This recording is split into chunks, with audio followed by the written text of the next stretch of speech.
ಮಾಡೋಕ್ಕೆ ಗುರುಜಿ ಹೊಸ ವರ್ಷಕ್ಕೆ ಸಾಕಷ್ಟು ಪ್ಲಾನ್ ಅನ್ನ ಒಂದ್ ಕಡೆ ಹಾಕೊಂಡಿದ್ರು ಕೂಡ ಹಲವು ಕ್ಷೇತ್ರಗಳ ಬಗ್ಗೆ ನಮ್ಗಂತೂ ಕ್ಯೂರಿಯಾಸಿಟಿ ಇದೆ. ಅದರಲ್ಲಿ ಪ್ರಮುಖವಾಗಿ ಅಂತ ಹೇಳಿದ್ರೆ ಅದು ರಾಜಕೀಯ ಕ್ಷೇತ್ರ, ಸ್ಟೇಟ್ ಅಲ್ಲಿ ಆಗಿರ್ಬೋದು ಅಥವಾ ನ್ಯಾಷನಲ್ ಆಗಿರ್ಬೋದು, ಏನಾಗುತ್ತೆ ಅಂತ. ಲೋಕಸಭಾ ಚುನಾವಣೆಗಳು ಕೂಡ ಬರ್ತಾ ಇದೆ. ಸೊ ಯಾವ ರೀತಿ ಪ್ರೆಡಿಕ್ಷನ್ ಮಾಡಬಹುದು? ಒಳ್ಳೇದಾಗತ್ತಾ ಅಂತೆ? ಕೆಟ್ಟದು ಒಳ್ಳೇದು ಅಂತ ಏನಿಲ್ಲ ನೋಡು. ಒಂದು ಸಲ ನೀನು ಚೇರ್ ಮೇಲೆ ನೀನು ಕೂತ್ಕೊಂಡೆ ಅಂತ ಇಟ್ಕೋ, ನೀನೇ ರಾಣಿ. ಈ ಚೇರ್ ಮೇಲೆ ನಾನು ಕೂತ್ರೆ ನಾನೇ ರಾಜ. ಪ್ರಾರ್ಥನೆ ಏನು ಅಂದರೆ ಅವರವರ ಪದವಿಯಲ್ಲಿ ಅವರು ಒಂದು ಸಲ ಕೂತ್ಕೊಂಡ ಮೇಲೆ, ಅದು ಸ್ಟೇಟಲ್ಲಿ Siddaramaiah and D K Shivakumar ಆದಮೇಲೆ ಅವರಿಬ್ಬರ ರಾಜ ಮಂತ್ರಿ ಮುಗಿದೋಯ್ತು. ಸೆಂಟ್ರಲ್ ಗೌರ್ಮೆಂಟಲ್ಲಿ ನರೇಂದ್ರ ಮೋದಿನೇ ರಾಜ. ಈಗ ನರೇಂದ್ರ ಮೋದಿನ ಎತ್ಕೊಂಡು ಹೋಗಿ ದೀದಿ ಅಂತ ಏನಿದ್ದಾಳೆ ಮಮತಾ ಬ್ಯಾನರ್ಜಿ, ಅವ್ರ ಪಕ್ಷದಲ್ಲಿ ಕೂಡಿಸೋರು ನರೇಂದ್ರ ಮೋದಿಗೆ ಓಟ್ ಹಾಕ್ತಾರೆ ಹೊರತು ದೀದಿಗೆ ಓಟ್ ಹಾಕಲ್ಲ. ಅಕಸ್ಮಾತ್ ಅವ್ರು ಕಾಂಗ್ರೆಸ್ಗೆ ಬಂದ್ಬಿಟ್ರು ಕಾಂಗ್ರೆಸ್ಗೆ ನರೇಂದ್ರ ಮೋದಿಗೆ ಓಟ್ ಹಾಕ್ತಾರೆ ಹೊರತು ಸೋನಿಯಾ ಗಾಂಧಿಗೆ ಹಾಕಲ್ಲ. ನರೇಂದ್ರ ಮೋದಿ ಎಲ್ಲಿರ್ತಾರೋ ಅವರದೇ ಚಾರ್ಮು. ಅಂದರೆ ನರೇಂದ್ರ ಮೋದಿಗೆ 12 ವರ್ಷ ಇರತಕ್ಕಂಥದ್ದು ಯಾವ ದೆರ್ದದವನು ಅಲ್ಲಾಡ್ಸೋಕ್ಕಾಗಲ್ಲ. ಇದು ಶತಸಿದ್ಧ 12 ವರ್ಷ ಮಾತ್ರ. ಅದಕ್ಕೆ ಏನಾಗಿದೆ, 3 ವರ್ಷ ಅವರು ಚೀಫ್ ಮಿನಿಸ್ಟರ್ ಆದರು, 2 ಸಲ ಸತತವಾಗಿ 10 ವರ್ಷಗಳ ಕಾಲ ಪ್ರೈಮ್ ಮಿನಿಸ್ಟರ್ ಆಗಿದ್ದಾರೆ. ಇನ್ನು ನೆಕ್ಸ್ಟೂ ಅವರೇನೆ ಪ್ರೈಮ್ ಮಿನಿಸ್ಟರ್. ಆದರೆ 2 ವರ್ಷದ ನಂತರ ವೈರಾಗ್ಯ ಬಂದ್ಬಿಡುತ್ತೆ ಅವರಿಗೆ. ರಾಜೀನಾಮೆ ಕೊಡ್ಬೋದು, ಇಲ್ಲ ಇನ್ನೊಬ್ಬರನ್ನ ಯಾರನ್ನಾದರೂ ಅವ್ರ ಪಕ್ಷದವ್ರನ್ನೇ ಕೂಡಿಸ್ಬೋದು. ಯೋಗಿ ಆದಿತ್ಯನಾಥ್ಗೆ ಬಹಳ ವಿಶೇಷವಾಗಿರ್ತಕ್ಕಂಥ ಚಾರ್ಮ್ ಇದೆ. ನೀನೇ ಕೂತ್ಕೊಳ್ಳ ಸಾಕು ಜಗತ್ ನಡೆಸುವಂತೆ ಅಂತ. ರಾಮರಾಜ್ಯ ಆದಮೇಲೆ ರಾಮ ಯಾರನ್ನ ಕೂಡಿಸ್ತಾನೋ, ಬರ್ತಾ ನೀನೇ ಕೂತ್ಕೊಳ್ಳಪ್ಪ ಅಂತ ಹೇಳಂಗೆ. ಸೊ ರಾಮಚಂದ್ರ ಬರ್ತಾನೆ ಕೂಡಿಸ್ಬೋದು. ಯಾಕೆಂದರೆ ಅವರ ಕಾನ್ಸ್ಟಿಟ್ಯೂನ್ಸಿ ಆಗಿರ್ತಕ್ಕಂಥ ವಾರಣಾಸಿಯನ್ನು ಭಾಳ ಚೆನ್ನಾಗಿ ನೋಡ್ಕೊಂಡು ಯೋಗಿ ಆದಿತ್ಯನಾಥ್. ಆಮೇಲೆ ಯೋಗಿ ಆದಿತ್ಯನಾಥ್ ಅಕಸ್ಮಾತ್ MP ಆಗೇ ಇದ್ದಿದ್ರೆ ಅವ್ರು ಒಳ್ಳೆ ಪೋರ್ಟ್ಫೋಲಿಯೋ ಮಿನಿಸ್ಟರ್ ಆಗಿರ್ತಕ್ಕಂಥ ಕ್ಲೀನ್ ಹ್ಯಾಂಡ್ ಬೇರೆ, ಬಹಳ ಒಳ್ಳೆ ವ್ಯಕ್ತಿತ್ವ, ಸನ್ಯಾಸ ಯೋಗ, ವೈರಾಗ್ಯ. ಆಮೇಲೆ ನಾಥ್ ಪಂಥದಿಂದ ಮಾಡಿ ಬಂದಿರೋರು, ಅವ್ರಿಗೆ ಯಾವುದೋ ಅಪೇಕ್ಷೆಗಳು ಇಟ್ಕೊಂಡಿಲ್ಲ, ಇವತ್ತವರೆಗೂ ಇಟ್ಕೊಳ್ಳಲ್ಲ, ಮುಂದಕ್ಕೂ ಇಟ್ಕೊಳ್ಳಲ್ಲ. ನಾಥ್ ಪಂಥದಲ್ಲಿ ಯಾರೋ ಏನು ಅಂದರೆ ಸಂಸಾರ ಯಾವ ಅಪೇಕ್ಷೆ ಇರಲ್ಲ. ಅವ್ನು ಸಾಯ್ತಾ ಇದ್ರು, ಎಷ್ಟೇ ಕೋಟಿ ರೂಪಾಯಿ ತಗೊಂಡು ಹೋಗ್ತಾ ಇರೋ ಅಂತಾರೆ. ಸೊ ಈ ಥರ ಒಂದು ಕ್ಲೀನ್ ಹ್ಯಾಂಡ್ ವ್ಯಕ್ತಿ ನಮ್ಮ ಭಾರತ ದೇಶಕ್ಕೆ ಬೇಕು. ಒಳ್ಳೆ ಅಡ್ಮಿನಿಸ್ಟ್ರೇಟರ್ ಯಾರಾದ್ರು ಇದ್ದಾರೆ ಅಂದರೆ ಇವತ್ತು ನರೇಂದ್ರ ಮೋದಿನೇ. ಜಗತ್ತು ನಾನು ಹೇಳಿದ್ರೆ ವೀರಬ್ರಹ್ಮಯ್ಯ ಸ್ವಾಮಿ ಚರಿತ್ರೆ ಪ್ರಕಾರವಾಗಿ ಬರೆದಿರೋದೇನು ಅಂದರೆ, ಇಡೀ ಜಗತ್ತು 25 ವರ್ಷಗಳ ಕಾಲ, ಏನೇಳ 25 ವರ್ಷಗಳ, ಯಾಕೆಂದ್ರೆ 31 ಇಯರ್ಸ್ ಮಾತ್ರ ಈಗ ನಾವು ಸತ್ಯಯುಗಕ್ಕೆ ಕಾಲಿಟ್ಬಿಟ್ಟಿದ್ದೀವಿ. ಕಲಿಯುಗದ ಅಂತ್ಯಕಾಲ ನಡೀತಾ ಹೋಗಿದೆ, ಸತ್ಯಯುಗಕ್ಕೆ ಕಾಲಿಟ್ಟಿದ್ದೀವಿ. 31 ಇಯರ್ಸಲ್ಲಿ ಭಾರತ ದೇಶ 2 ಆಗತ್ತೆ, ಬರೆದಿಟ್ಕೋ. ಅಂದರೆ 2 ಪ್ರೈಮ್ ಮಿನಿಸ್ಟರ್ 2 ಪ್ರೆಸಿಡೆಂಟ್ ಆಗ್ತಾರೆ. ಇದು ಕಾಲಜ್ಞಾನ ನಡೀತಾ ಹೋಗೋದು, ನಾನು ಹೇಳಿದ್ದಲ್ಲ, ಇದು ಕಾಲಜ್ಞಾನ. ಕರ್ನಾಟಕ 3 ಭಾಗ ಆಗುತ್ತೆ. ತೆಲಂಗಾಣಗಿಂತ ನಾವು ಸ್ವಲ್ಪ ಗ್ರೇಟ್, ಯಾಕೆಂದರೆ ಅವ್ರು 2 ಭಾಗ ಆಗಿದೆ, ನಾವು 3 ಭಾಗ ಆಗ್ತೀವಿ. ಅದಂತೂ ಸತ್ಯ ನಡೆಯುತ್ತೆ. ಸೊ ಇದು ಚೀಫ್ ಮಿನಿಸ್ಟರ್ಸ್ 3 ಆಗ್ತಾರೆ, 3 ಗವರ್ನರ್ ಆಗೋದು ಸತ್ಯ. ಕರ್ನಾಟಕ 31 ವರ್ಷದಲ್ಲಿ, ಇದು ಬರೆದಿಟ್ಕೊಂಡ ಶಾಸನ. ನಾನು ಇರ್ತೀನೋ ಬಿಡ್ತೀನೋ ಬೇರೆ ಪ್ರಶ್ನೆ, ಯಾವಾಗಾದ್ರೂ ಹೋಗ್ಬೋದು. ಆದರೆ ಸತ್ಯ ನಡೀತಕ್ಕಂಥದ್ದು ಘಟೋರ್ವಾಗೇ ಇರ್ಬೋದು. ನಾನು ಬೇರೆ ಆಗಬೇಕು ಅನ್ನೋ ಉದ್ದೇಶ ನನಗಿಲ್ಲ, ಆದರೆ ಆಗೋದು ಹಾಗೇ ಆಗತ್ತೆ ಅಂತ ನಾನು ತಿಳಿಸ್ಲೇಬೇಕು. ಸೊ ಈ ಪ್ರಕಾರವಾಗಿ ಏನಾಗುತ್ತೆ, ಒಂದು ಕುಟಿಲತನ, ಒಂದು ಒಳ್ಳೆತನ ನಡೀತಾ ಇರುತ್ತೆ. ಸೊ ಏನಾಗುತ್ತೆ, ಹಂದಿಗಳಿರಬೇಕಯ್ಯ ನಿಂದಕರು, ಹಂದಿಗಳಿದ್ದಂಗಿಂತ ಜಗತ್ತಾದರೆ ಅವು ಕ್ಲೀನ್ ಮಾಡ್ತಾ ಇರುತ್ತೆ. ಸೊ ಏನು ಹೇಳುತ್ತೆ, ಸಿದ್ದರಾಮಯ್ಯ ಒಳ್ಳೆ ಅಡ್ಮಿನಿಸ್ಟ್ರೇಟರ್ ಇಲ್ಲಿ, ಅದ್ರ ಜೊತೆಗೆ ಬಹಳ ತಲೆ ಇರ್ತಕ್ಕಂಥವ್ರು ಡಿ ಕೆ ಶಿವಕುಮಾರು ಇಲ್ಲಿ. ಸೊ ಇವರಿಬ್ಬರು ಇದ್ದಾಗ, ಫ್ರೆಂಡ್ಶಿಪ್ ಚೆನ್ನಾಗಿದ್ದಾಗ ಬೆಂಕಿ ಹಚ್ಚೋರು ಭಾಳಷ್ಟು ಜನ. ಹೊಟ್ಟೆ ಕಿಚ್ಚು, ಕೈಗೆಟಕದೇ ಇರೋ ದ್ರಾಕ್ಷಿ ಉಳಿಯಂತೆ ಅಂತ ಇರ್ತಾರೆ. ಸೊ ಈ ನನ್ನ ಮಕ್ಳು ಏನು ಮಾಡ್ತೀರಾ, ಪಕ್ಕದಲ್ಲಿ ಕುಕ್ಕರ್ಸ್ಕೊಂಡು ಸುಮ್ಮನೆ ಬೇರೆ ಕೆಲಸ ಇಲ್ವಲ್ಲ, ಆ ಪಕ್ಷದವರು ಈ ಪಕ್ಷದವರು, ಸ್ವಯಂ ಪಕ್ಷದವರು, ಬೇರೆಯವರಲ್ಲ. ಅಣ್ಣ ಅವ್ನು ತೀರ್ಥ ಹಾಕೊಳ್ತಾ ಇದ್ದ ಟೈಮಿಗೆ, ಅಣ್ಣ ನಿಂಗೆ ಗೊತ್ತಿಲ್ಲ ಶಿವಕುಮಾರ್ ಹಿಂಗಂದ್ರು ಅಂತ ಸಿದ್ದರಾಮಯ್ಯ ಕಿಚ್ಚಿಬಿಸೋದು, ಇಲ್ಲ ಸಿದ್ದರಾಮಯ್ಯ ಜೊತೆ ಡಿ ಕೆ ಶಿವಕುಮಾರ್ಗೆ ಸಿದ್ದರಾಮಯ್ಯ ಹಿಂಗಂತ ಇದ್ರು ಅಂತ ಅವ್ರು ಹೇಳೋದು. ನಾನು ಹೇಳೋದು, ಸಿದ್ದರಾಮಯ್ಯ ಅವ್ರಿಗಾಗಲಿ ಡಿ ಕೆ ಶಿವಕುಮಾರ್ ಆಗಲಿ ಯಾರ ಮಾತು ಕೇಳಬೇಡಿ.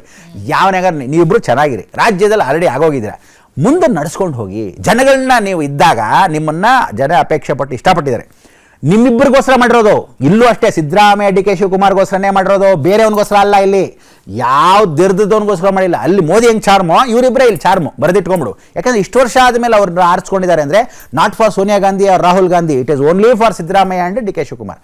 ಸೊ ನಿಮಗೆ ಬುದ್ಧಿ ಇದೆ ಚೆನ್ನಾಗಿ, ಜನ ನಂಬ್ಕೊಂಡಿದ್ದಾರೆ, ಜನ ನಿಮ್ಮನ್ನು ಒಪ್ಪಿಸ್ಕೊಳ್ತಾರೆ. ನೀವು ಅವ್ರನ್ನ ಸಹಪಾಠ ಪಟ್ಕೊಂಡ್ರೆ ಅವ್ರು ನಿಮ್ಮನ್ನು ಕಾಪಾಡ್ತಾರೆ ಖಂಡಿತ. ಅವ್ರಿಗೆ ಬೇಕಾಗಿರೋದು ಇಷ್ಟೇ, ನೀರು, ಎಲೆಕ್ಟ್ರಿಸಿಟಿ, ಫಸ್ಟ್ ಕ್ಲಾಸಾಗಿ ರೋಡು, ಇಷ್ಟನ್ನು ಚೆನ್ನಾಗಿ ನೋಡ್ಕೊಳ್ಳಿ, ಮಿಕ್ಕಿದವರೇ ಮಾಡ್ಕೊತಾರೆ, ಏನೂ ಬೇಕಾಗಿಲ್ಲ. ಆಮೇಲೆ ಏನು ಅಂದರೆ, ರಾಜಕಾರಣದಲ್ಲಿ ಮೋದಿಯನ್ನು ಯಾವ ಕಾಲಕ್ಕೂ ಮುಂದೆ ಅಲ್ಲಾಡ್ಸೋಕ್ಕಾಗಲ್ಲ. ಇಲ್ಲೂ ಅಷ್ಟೇ, ಒಪ್ಪಂದದ ಪ್ರಕಾರ ಅಕಸ್ಮಾತ್ ಹೈಕಮಾಂಡ್ ಏನು ಹೇಳಿರ್ಬೋದು, 2 ವರ್ಷ ನೀವು 2 ವರ್ಷ ನೀವು ಅಂತ ಇಬ್ರಿಗೂ ಹೇಳಿರ್ಬೋದು, ಗೊತ್ತಿಲ್ಲ. ನಿಮಗೆ ಗೊತ್ತಾ, ಲೋಗುಟ್ಟು ಪೆರ್ಮಾಳಿಗೆ ಗೊತ್ತು, ಒಳಗಿರೋ ಗುಟ್ಟು ಯಾನು ಗೊತ್ತು. ಸೊ ಅವರಿಬ್ಬರು ಸುಮ್ಮನೆ ಇರ್ತಾರೆ. ಇವ್ರು ಬೆಂಕಿ ಹಚ್ಚೋರು ನಾಳೆ ಬೆಳಗ್ಗೆ ಕೂಡಿಸ್ಬಿಟ್ಟು 2 ವರ್ಷ ಅಷ್ಟು ಬೇಕಾಗ್ಬಿಡತ್ತಾ? ಒಬ್ಬ ಮನುಷ್ಯ ಕೂತ ಮೇಲೆ ಅವನಿಗೆ ಟೈಮ್ ಬೇಕು. ಅವನದೇ ಆಗಿದ್ದ ಆಲೋಚನೆಯಲ್ಲಿ ಕರ್ನಾಟಕ ಹೆಂಗೆ ಬೆಳೆಸಬೇಕು ಅಂತ ಟೈಮ್ ಕೊಡಬೇಕು. ಅಬ್ದುಲ್ ಕಲಾಂ ನಂಗೆ ಹಾಳು ಮಾಡಿದ್ದೀವರೆಲ್ಲ ಜರ್ದವರು. President of India doctor Abdul Kalam ಆದಾಗ ನಾನು 5 ಇಯರ್ಸಲ್ಲಿ ಆ ಪ್ಲ್ಯಾನ್ನ 365 ಡೇಸ್ಗೆ 365 ರೂಮ್ಸ್ ಇದೆ ಪಾರ್ಲಿಮೆಂಟಲ್ಲಿ, ಯಾರೂ ನೋಡಿಲ್ಲ ಇದುವರೆ ತನಕ. ಒಂದೊಂದು ರೂಮ್ಗೂ ಒಂದೊಂದು ಪ್ರಾಜೆಕ್ಟ್ ಮಾಡಿಟ್ಟವ್ರು ಯಾರಾದರೂ ಇದ್ರು ಅಂದರೆ ಅಬ್ದುಲ್ ಕಲಾಂ ಒಬ್ಬರೇ. ಅವ್ರನ್ನ 10 ವರ್ಷ ವಾಜಪೇಯಿ ಅವರು 5 ಇಯರ್ಸ್ ಇಟ್ಟರು. ನೆಕ್ಸ್ಟ್ ಬಂದು ಗೌರ್ಮೆಂಟು ಆ 5 ಇಯರ್ಸ್ ಇನ್ನೊಂದು 5 ಇಯರ್ಸ್ ಬಿಟ್ಟಿದ್ರೆ ದೇಶನೆಲ್ಲ ಚೆನ್ನಾಗಿ ತೊಗೊಂಡು ಹೋಗ್ತಿದ್ರು. ಇನ್ನೂ ಒಂದಷ್ಟು ಪ್ರಾಜೆಕ್ಟ್ಸ್ ಮಾಡಿ ಪ್ಲಾನ್ ಮಾಡಿರೋರು. ಇವ್ರುಗಳು ಅವಕಾಶನೇ ಕೊಡದೆ ಬಂದು ಕೂತ್ಕೊಂಡ ತಕ್ಷಣ ನಾಳೆ ಬೆಳಗ್ಗೆ ಮಾಡೋದು ಹೆಂಗೆ ಮಾಡೋಕ್ಕಾಗತ್ತೆ? ಹಳೆ ಏನಂಕ ಮಾಡಿದಾನ ಸಾಲಗಳು ಸೋಲಗಳು. ಯಾರದೇ ಆಗಲಿ ಒಬ್ಬ ಮನುಷ್ಯ ಅವನು ದೇವರಲ್ಲ. ಏಕ್ ದಿನ ಕಾ ಸುಲ್ತಾನ್ ಅಂದ್ಬಿಟ್ಟು ಯಾವುದೋ ಪಿಕ್ಚರ್ ಟಿವಿಯಲ್ಲಿ ತೋರಿಸ್ತಾರಲ್ಲ, 1 day prime minister 1 day chief minister, ಅದೆಲ್ಲ ಸುಳ್ಳು, ಆಗದೇ ಇರೋ ಕೆಲಸ. ನೋಡಿ, ಇಷ್ಟು ಜನ ಇರ್ತಾರೆ, ಒಂದೊಂದು ಕುರಿ ಒಂದೊಂದು ಕಡೆ ಇರುತ್ತೆ, ಒಂದು ಕೋಳಿ ಒಂದು ಕಡೆ ಇರುತ್ತೆ, ಎಲ್ಲ ತಕಡಿಗೆ ಹಾಕೊಂಡು ಕೂತ್ಕೊಳ್ಸೋಕ್ಕಾಗಲ್ಲ. ಸೊ ನಾವೆಲ್ಲ ಸೆಟ್ರೇಟ್ ಮಾಡೋಕ್ಕೆ ಸಿದ್ದರಾಮಯ್ಯಗೂ ಟೈಮ್ ಬೇಕು. ಒಂದೇನು ಅಂದರೆ ಸಿದ್ದರಾಮಯ್ಯ ಅವರಿಗೆ ಈಗ ಟೈಮು ತುಂಬ ಚೆನ್ನಾಗಿದೆ, DK ಶಿವಕುಮಾರ್ ಟೈಮು ಚೆನ್ನಾಗಿದೆ. ಆದರೆ ಇವರಿಬ್ಬರಿಗೂ ರಾಹು ಕಾಟ ಹೆಂಗಿದೆ ಅಂದರೆ, ಒಬ್ಬರಿಗೆ ನೀ ಆಗಲೇ ಓದ್ದ ಹಾಗೆ ಏನು ಅಂದರೆ CBI ಕಾಟ ಅಂತ, ರಾಹು ಆ ರೀತಿ ಇವ್ರಿಗೆ ಆರೋಗ್ಯದ ಕಾಟ ಅಂತಿದೆ. ಸೊ ಈ ಒಂದು ರಾಹು ಅವರವರ ಸಮಸ್ಯೆಗೆ ಪರ್ಸ್ನಲ್ ಆಗಿ ಏನು ತೊಂದರೆ ಮಾಡ್ಬೋದು. ಅಷ್ಟು ಬಿಟ್ಟರೆ ನಾನು ಹೇಳೋದು ಅವರಿಬ್ಬರಿಗೂ ಒಂದು ಸಲಹೆ ಕೊಡೋದು, ಯಾವ ದೆರೆದವ್ನು ಹಿತ್ತಾಳಿ ಕಿವಿ ಆಗಬೇಡಿ, ಪಕ್ಕದಲ್ಲಿರೋ ನಿಮ್ಮ PA ಕೇಳಬೇಡಿ, ಯಾವ ಮಿನಿಸ್ಟ್ರ್ ಮಾತು ಕೇಳಬೇಡಿ, ರಾಜ್ಯ ನಡೆಸಿ ಜನ ನಂಬಿ ಚೆನ್ನಾಗಿ ಮಾಡ್ತಾರೆ. ಆಮೇಲೆ ನೀವಿಬ್ಬರು ಫ್ರೆಂಡ್ಶಿಪ್ ಆಗಿರ್ಬೇಕು. ಯಾಕೆಂದರೆ ಯಾವತ್ತು ತಿಳ್ಕೊ, ಚಿತ್ರಗುಪ್ತ ಪರಿಪೂರ್ಣವಾಗಿ ಯಮಧರ್ಮರಾಜ ಹತ್ರ ಎಷ್ಟು ಚೆನ್ನಾಗಿದ್ದಾನೋ, ಚಂದ್ರಗುಪ್ತ ಚಾಣಕ್ಯ ಎಷ್ಟು ಚೆನ್ನಾಗಿದ್ದಾರೋ, ನೀವು ಅದೇ ರೀತಿ ದಿವಾನ್ ಪೂರ್ಣಯ್ಯ ಹೈದರಾಳಿ ಹೇಗಿದ್ದಾರೋ ಹಾಗಿರಬೇಕು. ಹಾಗೇ ಇರಿ, ಆಮೇಲೆ ನೋಡ್ಕೊಳ್ಳೋಣ, ಪದವಿ ನೆಗೆದು ಬಿದ್ದು ಹೋಯ್ತು, ನಿಮ್ಮ ಕೆಲಸ ನೀವು ಮಾಡ್ಕೊಂಡು ಹೋಗಿ ಅಂತ. ಪ್ರೈಮ್ ಮಿನಿಸ್ಟರ್ ನರೇಂದ್ರ ಮೋದಿ ಅವರಿಗೆ ಒಂದೇ ಒಂದು ಏನು ಸೂಚನೆ ಅಂದರೆ, ಅವರಿಗೆ ಆರೋಗ್ಯ ಪರಿಸ್ಥಿತಿಯಲ್ಲಿ ಅಂತಾನು ಆತಂಕಗಳು ಹೆಚ್ಚು. ಏನು ಹೇಳುತ್ತೆ ಅಂದರೆ, 2.5 ವರ್ಷದಲ್ಲಿ ಚಂದ್ರ ಶನಿ ಜೊತೆ ಚೇಂಜ್ ಮಾಡೋದ್ರಿಂದ ಗಂಡಾಂತರ ಅಂದ ತಕ್ಷಣ ಓ ಹಾಗೆ ಹೀಗೆ ಅಂತಾರೆ. ನೋಡಿ, ಅವತ್ತು ಹೇಳಿದೆ ಗಂಡಾಂತರ, ನಾನು ಹೇಳಿದಾಗ ಹಳೆ ಮಾಧ್ಯಮಗಳಲ್ಲಿ ಪ್ರಯೋರ್ ಮೇಲೆ ಅವ್ರನ್ನ ಮುಗಿಸಕ್ಕೆ ನೋಡ್ತಾ ಇದ್ರು, ಏನೋ ಬಾಂಬ್ ಹಾಕಿದ್ರು ಪ್ರಯೋಜನ ಅಂದರು. ಆದರೆ ಇವತ್ತು ಜಗತ್ತು ನೆತ್ತಿಟ್ಟಿದ್ದೆಲ್ಲಿಂದ ನಟರಾಜ ವಿಗ್ರಹದ ಮಧ್ಯದಲ್ಲಿ ಇಡೀ ಜಗತ್ತು ನೋಡೋಕ್ಕೆ ಎಲ್ಲ ಚೀಫ್ ಮಿನಿಸ್ಟರ್ಸು, ಎಲ್ಲ ಪ್ರೈಮ್ ಮಿನಿಸ್ಟರ್ಸು, ಎಲ್ಲ ಪ್ರೆಸಿಡೆಂಟ್ನ ಕಳಿಸ್ಬೇಕು ಅಂದರೆ ಸಾಧಾರಣ ವಿಶೇಷ ಅಲ್ಲ. ಸೊ ಯಾವುದೋ ವ್ಯಕ್ತಿಯಲ್ಲಿ ಒಂದು ವಿಶೇಷತೆ ಇದ್ರೇ ಒಂದು ವ್ಯಕ್ತಿ ಉನ್ನತ ಸ್ಥಾನಕ್ಕೆ ಹೋದು. ಇಂದಿರಾ ಗಾಂಧಿ ಆಗಲಿ, ಅದೇ ಸೋನಿಯಾ ಗಾಂಧಿ ಆಗಲಿ, ಅದೇ ವಿಶೇಷವಾಗಿ ರಾಹುಲ್ ಗಾಂಧಿ ಆಗಲಿ, ಒಂದೊಂದು ಪೊಸಿಷನ್ಗೆ ಹೋಗಬೇಕಂದ್ರೆ ಅವ್ರು ಬಂದ್ಬಿಡೋಕ್ಕೆ ಸಾಧಾರಣ ಅಲ್ಲ.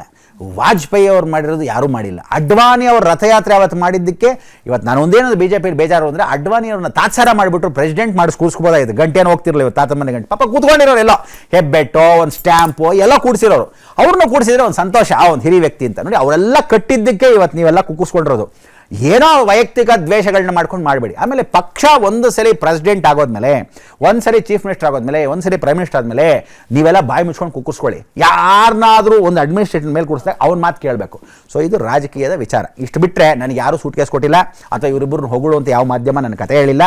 ನಾನು ಯಾರು ನಂಬಲ್ಲ. ಒಂದು ಸಲಿ ಜಗತ್ತನ್ನು ಆಳಬೇಕಾದ್ರೆ, ಒಬ್ಬ ಮನುಷ್ಯ ಮುಂದೆ ಹೋಗ್ಬೇಕಾದ್ರೆ ನಾವು ಅವ್ರನ್ನ ಫಾಲೋ ಮಾಡಬೇಕು, ಅಷ್ಟೇ ಕತೆ ನಮಗೆ. ಶಂಕರಾಚಾರ್ಯರ ಪೀಠದ ಮೇಲೆ ಕೂತ್ರೆ ಶಂಕರಾಚಾರ್ಯರ ಪೀಠವನ್ನು ಗೌರವಿಸಬೇಕು.